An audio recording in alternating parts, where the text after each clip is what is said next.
Үш мысық. Баяғыда бір үйде үш мысық өмір сүріпті.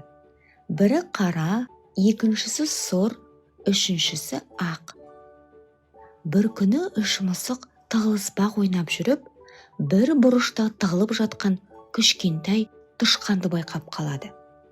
«Тышқан!» деп бәрі бірден соңына түседі. Тышқан қорыққаннан ұн салынған үлкен ыдысқа секіріп кетеді. Мысықтар тышқанның артынан жүгіреді. Бірақ тышқан сытылып қашып үлгереді. Ал ыдыстан үш аппақ мысық шығады. «Бұл біз бе?» деп таңғалды үшеуі. Он олардың тістерін түгел жауып тастапты. Сәлден соң ақ мысықтар аулада секіріп жүрген бақаны көреді. «Бақаны ұстайық» деп тағы да соңына түседі.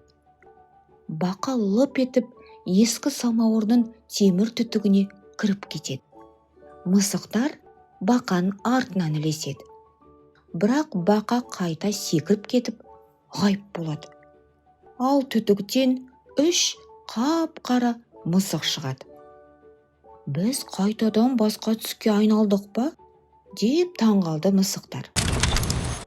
Олар енді тоған жаққа барады. Сол кезде су бетінде жүзіп жүрген балықты көреді. «Балық ұстайық» деп суға секіріп түседі.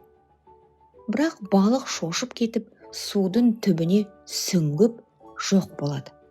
Ал судан су болып үш мысық шығады.